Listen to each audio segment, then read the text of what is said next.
saya Mufti Hatur Rahma Burhamsa, SSM Hum, dosen tetap pada program studi Sastra Inggris, Fakultas Bahasa dan Sastra Universitas Negeri Makassar.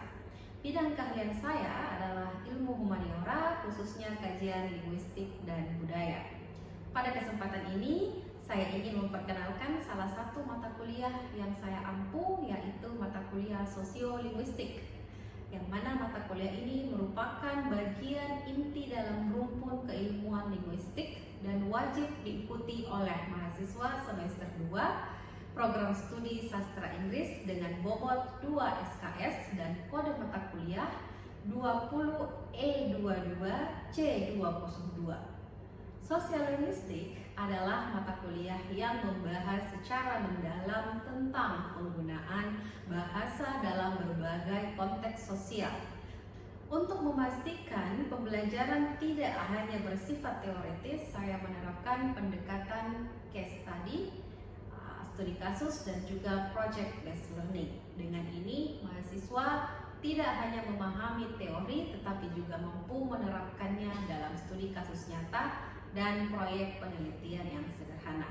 Perkuliahan ini dilaksanakan selama 16 kali pertemuan yang terdiri atas 14 kali pertemuan materi dan 2 kali ujian, yaitu ujian tengah semester dan ujian akhir semester. Adapun topik-topik utama yang akan dibahas dalam perkuliahan ini meliputi language in society, language choice, sociolinguistic pattern, language and gender, language change in social perspective, dan Pidgin and Creole language. Nah, penilaian dalam mata kuliah ini terbagi menjadi 2 kategori utama, yaitu penilaian formatif yang terdiri dari partisipatif aktif 25%, tugas individu ataupun kelompok 5%, kuis 5%, dan proyek akhir berbobot 25%. Kemudian penilaian yang kedua adalah summative assessment, yaitu ujian tengah semester 15% dan ujian akhir semester 20%. Mata kuliah ini mendukung capaian pembelajaran lulusan program studi sastra Inggris, diantaranya pada aspek sikap, mahasiswa menginternalisasi nilai norma dan etika akademik. Aspek pengetahuan yaitu menguasai metode penelitian linguistik sastra dan terjemahan. Dan untuk aspek kemampuan khusus terdiri dari 2, yaitu mampu menganalisis fenomena kebahasaan dengan teori yang relevan. Kemudian yang kedua adalah mampu melakukan penelitian dalam bidang bahasa dan sastra Inggris. Dari capaian pembelajaran lulusan tersebut, kemudian dirumuskan pula capaian pembelajaran mata kuliah sebagai berikut. Ada 2, yaitu CPNK 1, mahasiswa mampu memahami dan mengembangkan pengetahuan mengenai pemakaian bahasa dalam masyarakat tertentu. Dan CPNK 2, yaitu mahasiswa mampu menerapkan pemahaman tersebut dalam konteks penelitian linguistik maupun kesusastraan. Untuk mencapai hasil belajar yang optimal, saya menerapkan pendekatan DIA, yaitu yang terdiri dari 3 aspek utama, yaitu delivery, interaction, dan assessment. Pada tahap delivery, materi ini disampaikan secara tatap muka dan diperkaya dengan berbagai media digital. Saya menggunakan presentasi interaktif serta platform seperti Mentimeter, Kahoot, Quizzes, Wordwall, dan juga Canva. Selain itu, semua materi ajar dan rencana pembelajaran semester atau RPS saya mengunggah di LMS Syampoke agar dapat diakses kapan saja oleh mahasiswa.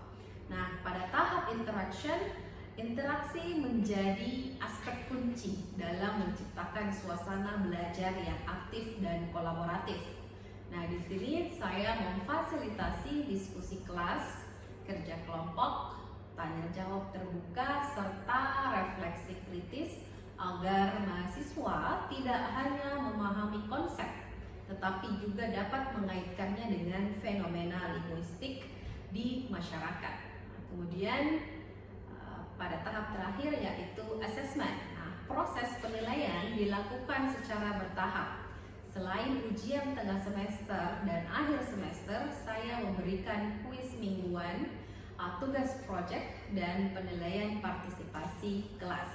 Penilaian ini bertujuan untuk memantau perkembangan pemahaman mahasiswa secara komprehensif dan mendorong keterlibatan aktif sepanjang perkuliahan. Saya juga menggabungkan collaborative learning dan case study sebagai metode pembelajaran untuk meningkatkan kerjasama, kreativitas, dan analisis mahasiswa terhadap kasus-kasus sosial linguistik yang aktual. Materi yang digunakan berasal dari buku ajar karya saya sendiri, dengan juga beberapa buku referensi dari para pakar sosiolinguistik dan artikel ilmiah terbaru yang relevan. Baik, sebagai gambaran nyata proses pembelajaran, berikut ini saya tampilkan cuplikan video pada pertemuan ke-9 dengan topik Language and Gender. Waalaikumsalam warahmatullahi wabarakatuh. Okay, good morning students. Morning. How are you today?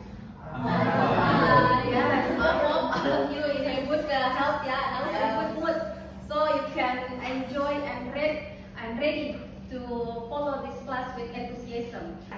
Before we start our class today, I give you 2 minutes to log in at Sham OK to fill your attendance list there, so your present will be recorded properly. Silahkan.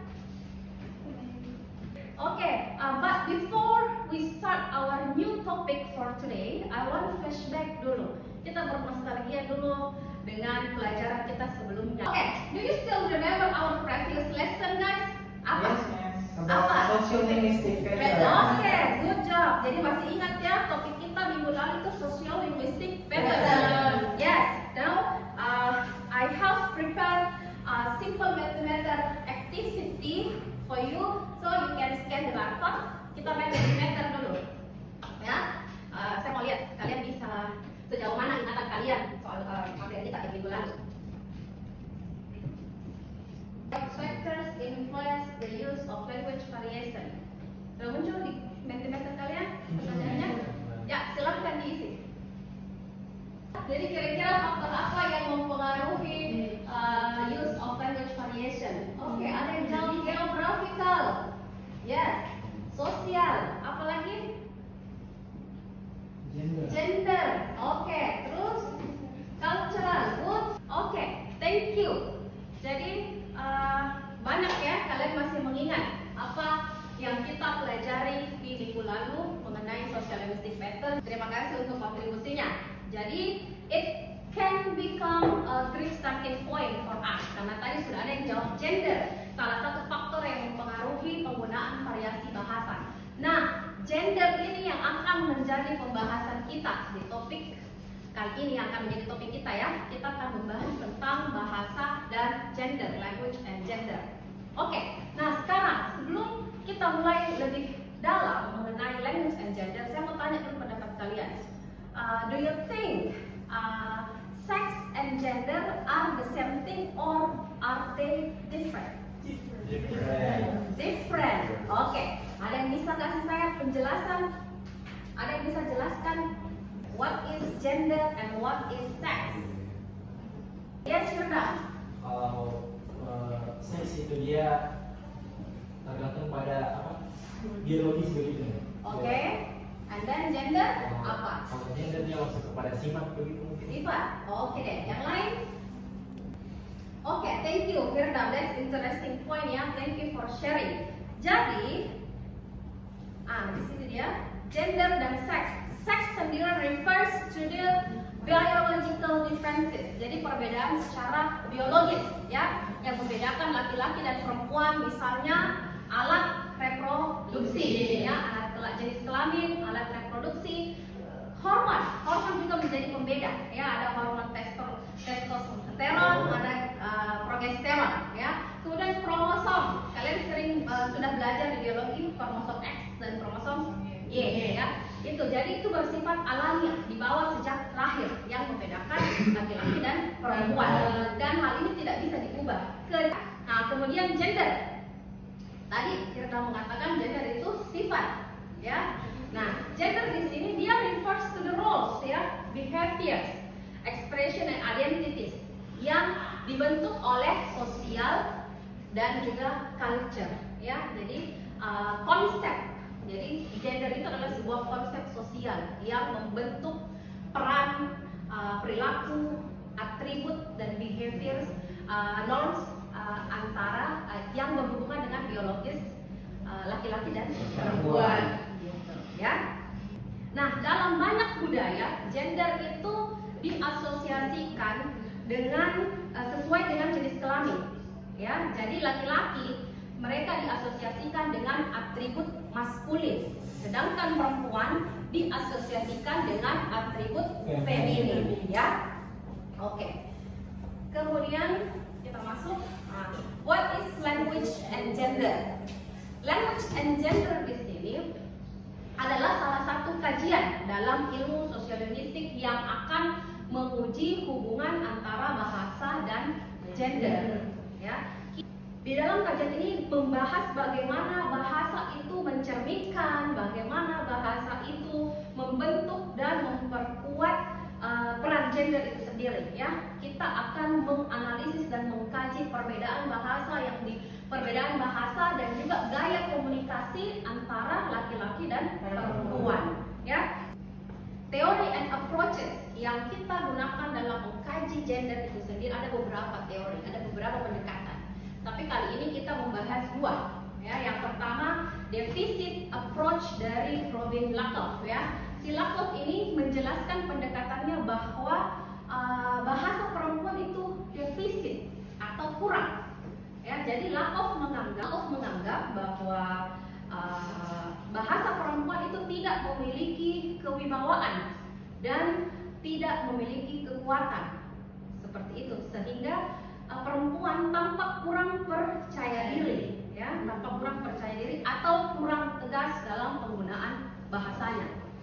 Itu menurut Lakoff. Sementara approach yang kedua kita menggunakan different approach by Deborah Tannen 1990. Nah, kalau different approach dari Tannen ini di pendekatan ini dia menyatakan bahwa laki-laki dan perempuan mereka berbicara dengan bahasa yang berbeda bukan karena bahasa salah satunya itu defisit atau kurang seperti yang dijelaskan oleh si Lakoff tadi, ya. Tapi karena mereka laki-laki dan perempuan ini memang memiliki gaya komunikasi yang berbeda yang diakibatkan oleh perbedaan pola sosialisasi sejak kecil. Lihat di sini features of human language. Di sini kita bisa lihat karakteristik dari bahasa perempuan itu. Nah, yang pertama adalah perempuan sering menggunakan hedges. Hedges itu kata keraguan, kata-kata yang lunak, ya, seperti short of, kind of, maybe, ya. Jadi di sini digunakan kata-kata ini digunakan untuk menyatakan ketidakpastian, ya, ketidakpastian atau mereka merendahkan pernyataannya. Misalnya, I kind of we should leave, atau maybe it's not a good idea. Dia pakai kata maybe supaya tidak menyinggung perasaan lawan bicaranya, ya kan? Beda kalau laki-laki bisa gampang, it's not good idea, I don't agree with you. Bisa secara langsung laki-laki seperti itu, tapi perempuan tidak, ya. Jadi ini mengindikasikan adanya kehati-hatian, ya, kehati-hatian dan keinginan untuk tidak menyinggung perasaan lawan bicaranya. Kemudian text questions yang kedua, perempuan sering menggunakan text questions dalam bahasanya, dalam pola interaksinya, ya, pertanyaan tambahan di akhir kalimat. Oke. Yang mana tujuannya menggunakan text question itu untuk mencari konfirmasi, persetujuan, atau untuk membangun kedekatan dengan lawan bicaranya. Kalau orang bilang, contohnya, it's nice, isn't it? Bagus kan? Ini, kan? Jadi dia menggunakan itu mereka tidak memberikan pernyataan secara mutlak, ya, dan mereka memberikan kesempatan orang lain untuk memberi pendapat, untuk berdialog seperti itu, ya. Kemudian politeness and indirectness, kesopanan dan ketidakterus-terangan.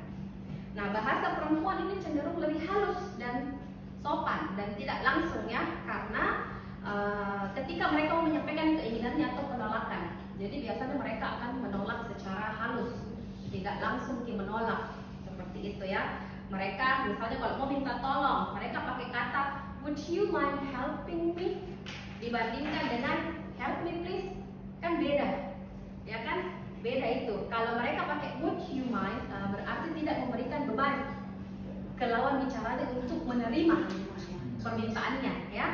Oke. Kemudian next, more intensifier, so very really. More intensifier ini mereka menggunakan penekanan yang berlebihan.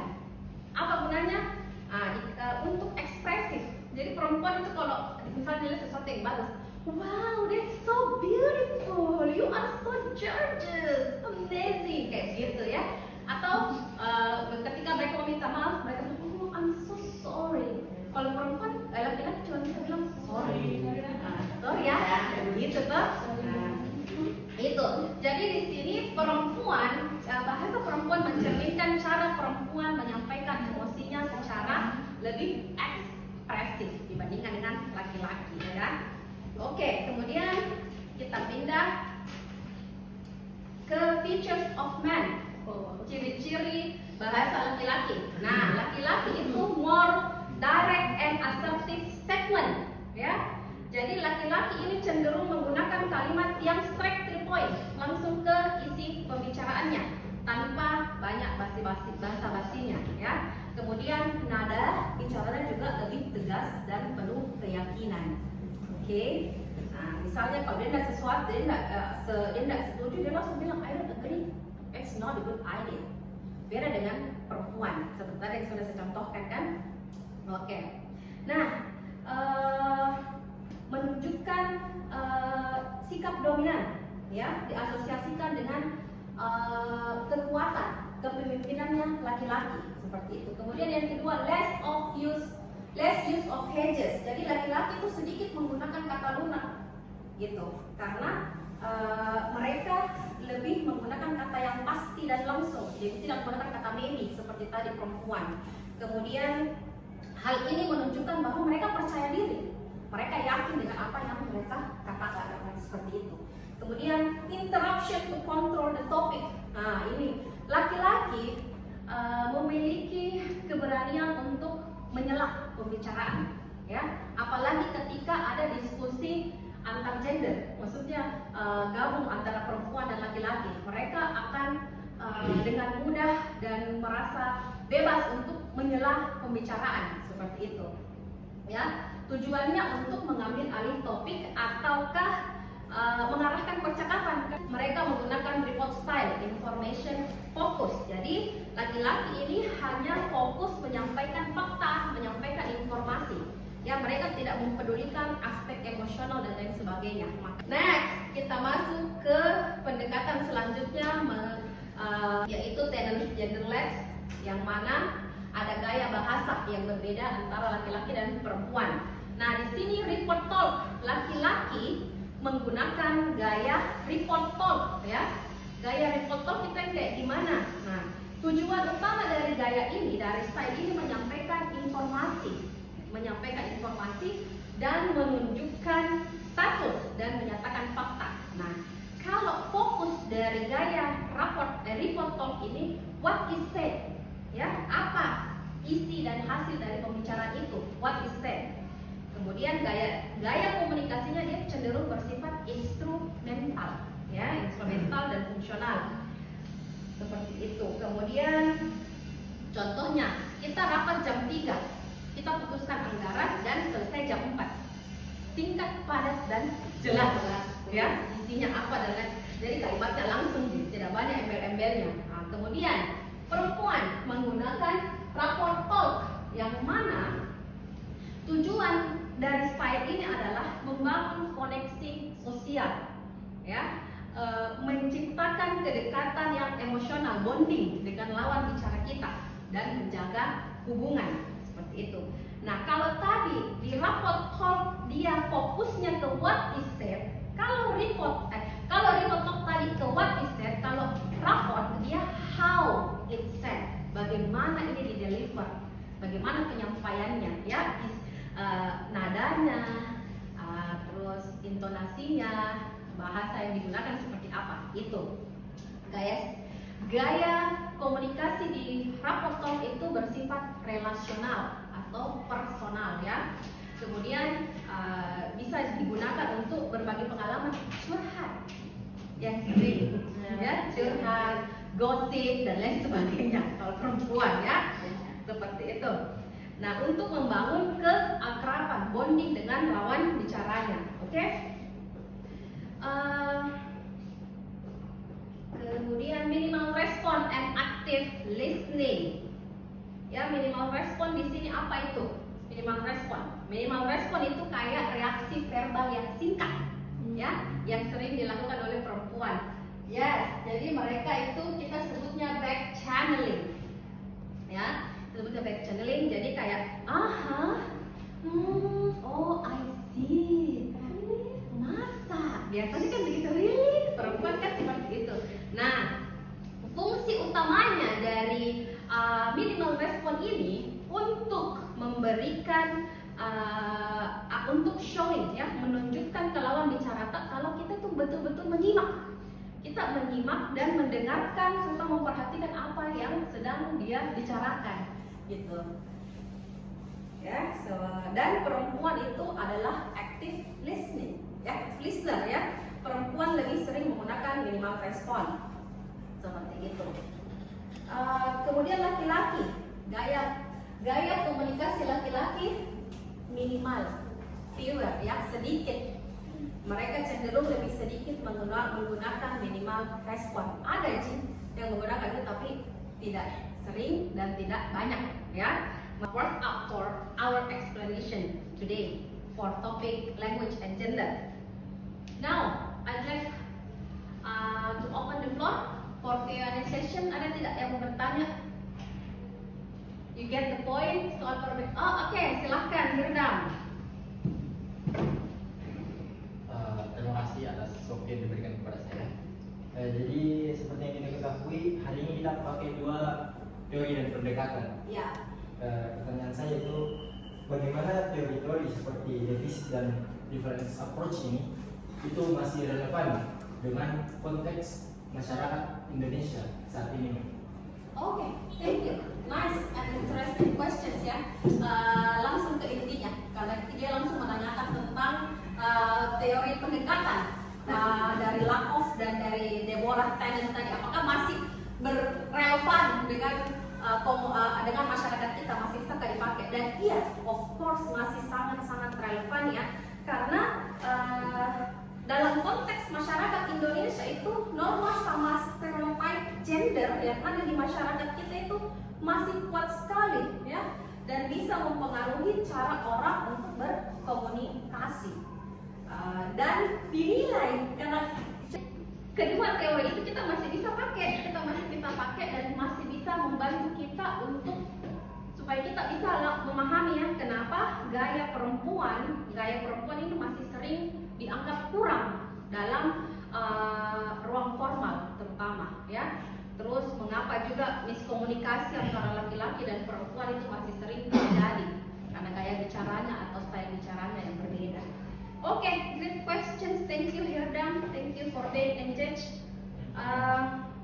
Oke, kalau begitu kita bisa masuk ke sesi selanjutnya.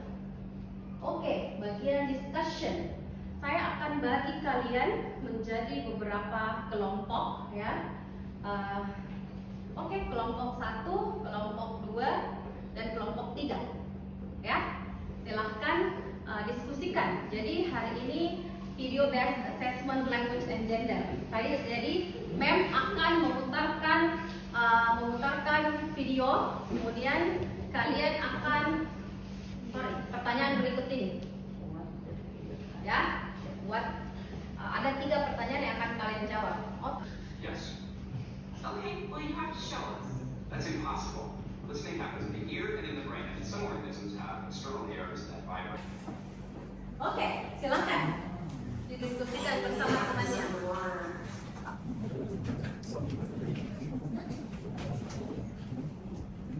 Oke. Oke, sudah.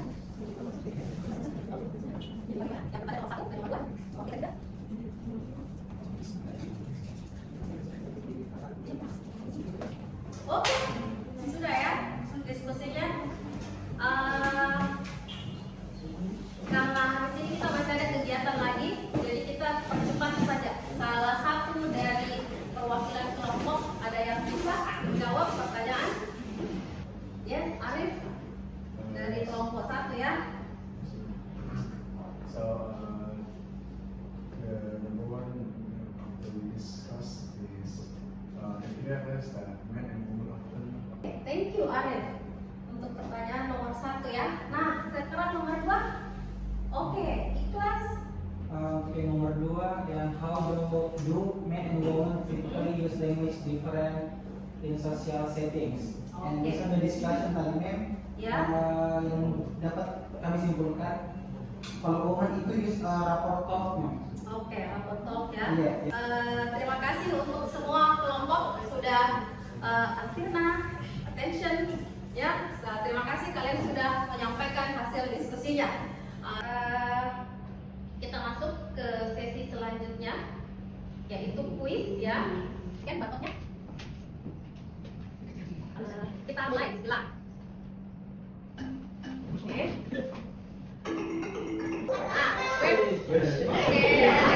Oke, sebelum kita menutup kelas kita hari ini, adakah di antara kalian yang bisa memberikan kesimpulan tentang apa yang sudah kita pelajari hari ini? Oke, Lia, pemenang kelas, silahkan Lia. Jadi hari ini kita belajar bahwa Oke. bahasa sangat berkaitan dengan gender. Oke, yes. Cara laki-laki dan perempuan berbicara bisa berbeda karena pengaruh dengan suka dan menghargai perbedaan. Oke, thank you. Ada lagi satu orang mungkin. Oh, perwakilan cowok dan cewek ya. Betul ini sesuai dengan pembahasan kita. Sekarang sisi maskulin diwakili oleh Adit. Silakan Adit. Dari materi ini saya belajar bahwa bahasa bisa mengekspresikan dan memperkuat peran gender dalam masyarakat, seperti dalam berkomunikasi dan menghindari stereotip yang tidak. Oke, thank you. Kita untuk hari ini, thank you. Terima kasih untuk kesimpulan yang sudah disampaikan oleh Adit dan juga Lia ya. Jadi sebelum kita betul-betul mengakhiri pertemuan hari ini, saya mau kasih oleh-oleh. Titik kita adalah critical review of an article related to the topic ya. Jadi ini oleh-oleh yang kalian bawa pulang. Jadi saya mau kalian cari salah satu artikel ilmiah yang relevan dengan topik language dan gender ya. Jadi oke, baik, saya rasa cukup pertemuan kita hari ini. Terima kasih untuk partisipasi yang aktif ya dari kalian semua. Dari awal sampai akhir sudah semangat dan tetap semangat mengikuti kelas kita hari ini. Sampai jumpa minggu depan dan tetap semangat jaga kesehatan ya. Assalamualaikum warahmatullahi wabarakatuh. Demikian pemaparan saya tentang struktur, metode, dan pendekatan pembelajaran mata kuliah sosial linguistik. Video ini disusun sebagai bagian dari proses sertifikasi dosen gelombang 1 tahun 2025 khususnya untuk melengkapi dokumen pernyataan diri dosen unjuk kerja Tridharma Perguruan Tinggi atau PDD UKTPT. Saya berharap penjelasan ini mampu memberikan gambaran yang objektif, transparan, sesuai dengan praktik pengajaran yang telah saya laksanakan secara konsisten. Terima kasih atas kesempatan dan perhatiannya. Wassalamualaikum warahmatullahi wabarakatuh.